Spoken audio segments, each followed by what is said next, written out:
Hey guys, this is my media clip, my final project for educating exceptional students here at Fort Hays State.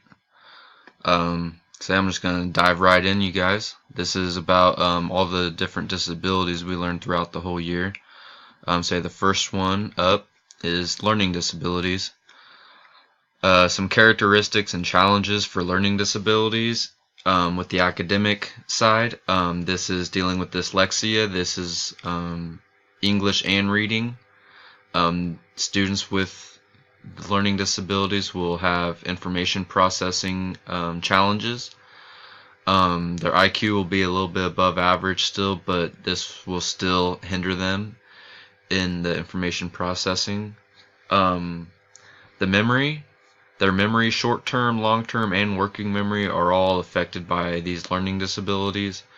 They have hard time, remembering stuff, from your lessons, either short term. I mean, that could either be just from, you starting the lesson that day and them having a hard time keeping that in their head for the rest of their day. Long term, I mean, that would be, when you go to review something and they don't know anything. And the working memory, that is your ability to bring back information or that's already like stored in your memory, and they have a hard time doing this. When dealing with these kids, there's with the emotional and social aspects. They are depressed more often. They feel as if they are behind their peers, which can lead to depression. A few strategies to kind of combat learning disabilities. I would say go over the material more than once. Even if you feel like you are repeating yourself a lot, I would just keep that up though. I mean, you want to make sure get that idea embedded in their head of whatever you are going over. With advanced organizers, that could be having everything color coded to just having different folders for different subjects. I mean, it can be changed for each student too. So I mean, if one student needs a little bit more organization than the other, you can definitely help that student out. Choice of topic, that is basically when they are working on projects. They can choose something that is more relatable to them or something that piques their interest a little bit more. Group work, I would say this is a good idea to get all the students involved, and plus it will break down those barriers between the students where they have kind of set barriers between the smart students and let's say the struggling students. You want to get all the students involved and working with each other. And then the differentiated instruction, that's just changing how you present your lesson plan for that student. You gotta tailor your lesson plan to their needs and meet those needs. For communication disorders, these are a few characteristics and challenges. With articulation disorders, that is just speaking. That can either be a stutter or a lisp. Even me, I had to take a speech class in first grade for stuttering. I would say now I do stutter here and there a little bit, but I would say that definitely helped me get to where I am in life, basically. Cannot produce certain sounds. That would mean either, when talking, they can't produce, a W sound or a B sound. They just can't, their mind won't allow them to make that sound. Weird random noises, this can either be, you could even say Tourette's, could fall into this. Or, not even Tourette's, it could just be a student that, they just like to blurt stuff out, or, they just speak what's on their mind instantly. They don't have a filter basically on their mouth. For language impairments, receptive, expressive, or both, this is either you taking in language and receiving the information and processing it and being able to respond back to it, in which that is the expressive language. This is how you express your language. This is not just verbal communication, but nonverbal communication as well. Phonology, morphology, syntax, and semantics.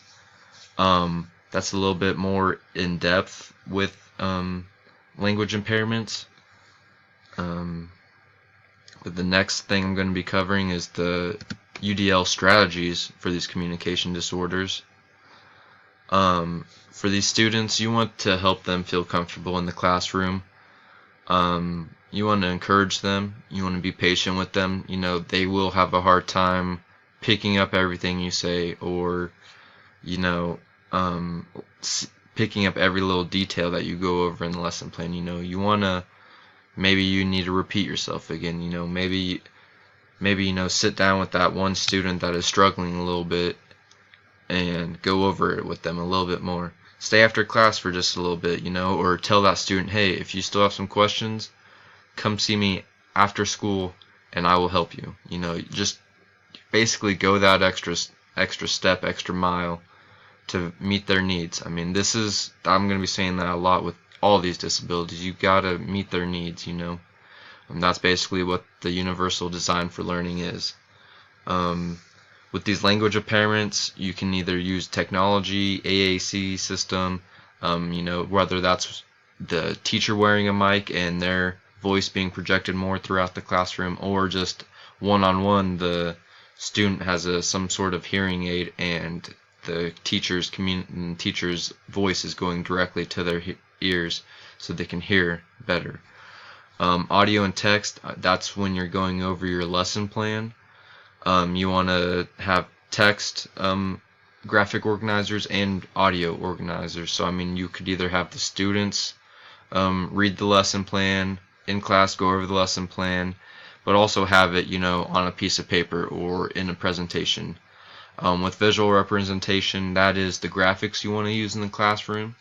That could either be visual graphics, video graphics, or audio graphics. There are definitely a lot of graphics out there that can help teachers in more than one facet of trying to basically get these students to learn the best way they can. For emotional and behavioral disorders, these are all caused by an emotional disturbance. This is one of those disabilities that you aren't born with per se. You more or less have to go through something in life, and it affects you. With that being said, anxiety is on the rise in these students. That's test anxiety and just anxiety outside of the classroom and inside the classroom. This will lead to mood disorders. These students are usually less expressive in the classroom, so this student might just be quiet all the time, and you think there's nothing wrong with them just because they're quiet. But if you would just kind of dig a little deeper and maybe ask a few questions about what's going on in their life, you might find out that they are going through a disturbance right now and need a little bit of encouragement and help through it. These students can show foul language in class, maybe instead of being quiet, they are angry all the time. And that leads to the next topic, aggressiveness. That could either be internal or external. So basically that is either aggression within their own mind, basically against themselves, or external, showing physical violence, against either a teacher or another peer. And separation, this is separation anxiety, or a separation disorder, basically. This will make the student feel like they are separated from everybody, or when you go to assign them in a group project, they will just not contribute, not do anything for the group because they feel separated. Some universal design strategies for the emotional and behavioral disorders. I would start off with second chances. Maybe they're going through this emotional disturbance, and for about maybe a couple weeks or a month, they're gonna be struggling, but once they get through that, hopefully the student will see that they are improving in their grades and their social aspects of life, and they will realize that, hey, I need to be better, I need to act better, And if as a teacher you're giving them another chance to prove themselves, then that will give them an opportunity to learn from their previous mistakes. Help from other staff, if you see a student that is struggling, that you think has an emotional disturbance going on, talk to another teacher, see if they're also seeing the same thing. See if they're picking up on what you're picking up, basically. With social emotional learning, that's basically, getting your classroom to be a community. Now, this can sometimes be harder, depending on what you're teaching. But I think I could even incorporate that in the PE classroom. I mean, that's what games are about, showing good sportsmanship and, also being a good team member and contributing. And I feel like that in a PE classroom is very important in the affective domain, just not the physical domain or cognitive. Classroom centered, that is getting the whole classroom involved. With wraparound and service learning, that is basically, just going the extra mile again, for these students. For ADHD, there are basically 3 types of ADHD. There's inattentive, hyperimpulsive, and combined. For inattentive, they have a hard time paying attention, hard time listening, and they will often lose supplies. So they might come to class without a pencil or without paper, or they might have left their book at home. I mean, there's just little things like that that could happen, that could go wrong with these students. For hyperimpulsive, these are students that really do not sit still. They're always fidgeting, talking a lot, going from one subject to another. They are always on the go. These students are also interruptive. I mean, these are the students that would blurt out in class, maybe talk without raising their hand, show any of these features. And then combined type is any of these features mixed, and they have to show them for a significant amount of time, not just for a little bit of time. And the combined type is actually the most common between inattentive and hyperimpulsive. Usually it is a combined type of ADHD. Some strategies for ADHD, daily activities. I mean, this is just kind of, always have a start thing, always have something to keep them busy through the middle of the lesson plan, then have a kind of a closing statement, something to wrap up the lesson. Organizers, again, this will help them out. Choices and projects, once again. That errorless learning, this kind of starts out lower elementary, but you want to kind of, you want to make sure they're learning the right way, so then that way later on in life they are still learning the right way. Breaks, say it's misspelled on my presentation, but for breaks, I mean, you want to just give them more breaks for, to complete lesson plans, or more breaks between lesson plans, and more time to kind of take in the content. More time on assignments and quizzes. This is just more time. I mean, they kind of struggle to pay attention to what they're doing, so they just need a little bit of extra time,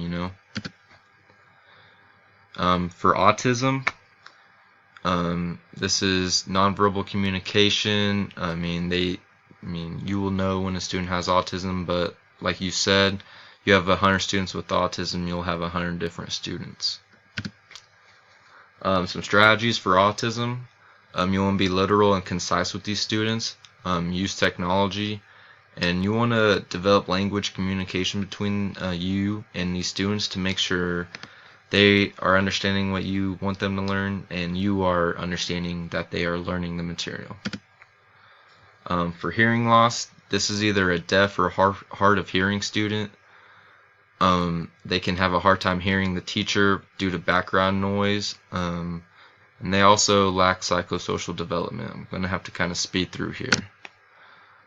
Strategies for hearing loss. Speech reader. Get their attention. You want to face them and minimize those background noises. For traumatic brain injury, can't perform tasks, judgment changes. I'm running out of time here.